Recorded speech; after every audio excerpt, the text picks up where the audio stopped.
Hi. In the next 2 videos I will try to teach you how to think with your own head.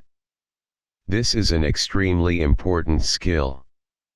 I am absolutely sure that without this knowledge you can never try to start living your life. It is no secret that it was only thanks to our environment that we became people. In the literal sense of the word. After all, if in our life there were no other people, then we would never have become what we are now. If we grew up in complete isolation from our civilization, then each of us would be more like a primate with primitive instincts and skills, and it would be unlikely that you and I could perceive at least one word from the video that you are currently watching. You would hardly even have watched it, because when handling a smartphone or tablet, you would not have enough knowledge how to use it. All our skills, knowledge, most habits, language, behaviors, and communication are all the results of numerous training and efforts to educate us in our environment. In most of our training, it cannot be said that a particular person teaches us something by force. We are arranged in such a way that constantly we ourselves imitate other people and copy everything that they do. As a result of such training, neural connections are formed in our brain. Some of these connections that form our habits and skills can be changed, but another part will be fixed forever. That is why throughout life we will still be able to learn new skills. But at the same time, we will never be able to learn other skills, or it will be incredibly difficult, since our brain at that time will either be fully formed, or nerve cells not used by a person will have already died by then. The simplest example to illustrate what has been said is our handwriting. Changing a child's handwriting in elementary school is easy.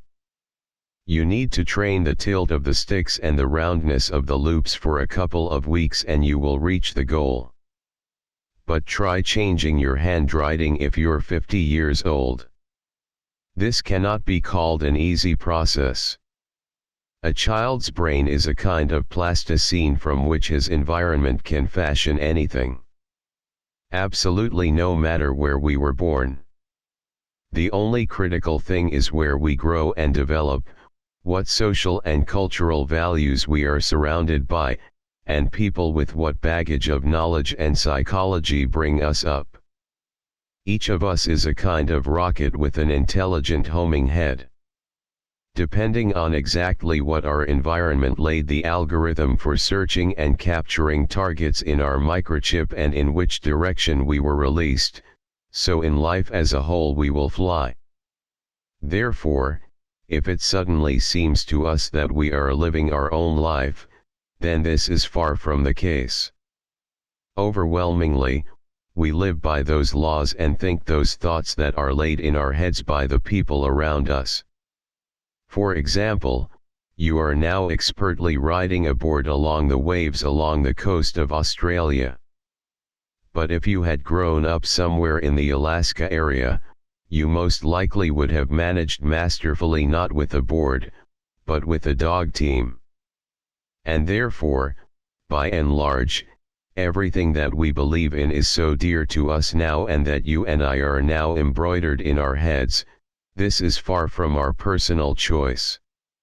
If you want, all these circumstances, this is the very fate, or esoteric karma. By the way, karma, in translation, means a consequence. But after all, we and our life are the consequence of all that we absorbed like a sponge from the environment that was in the place where we landed after our birth. We are what was once laid in us by other people.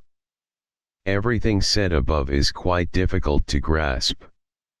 We most often believe that our thoughts are really our thoughts, not the thoughts of other people. Therefore, we are eager to climb barricades for supposedly important ideas, or we may suffer because of the same ideas if it suddenly seems to us that something in our life is missing. And most of our thoughts, despite the fact that they are not formed in us by us, we consider for us to be super realistic, super valuable, and not subject to any doubt. We consider them our thoughts. How wrong we are.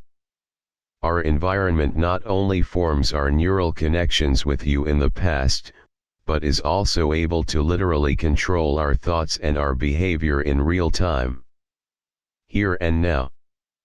And this is against the background of the fact that we are constantly trying to emphasize our own individuality. This is a paradox, isn't it? In the next video I will talk more about this and give a few facts. And now I ask you to write your insights in the comments. What of this video do you remember and what impressed you? See you.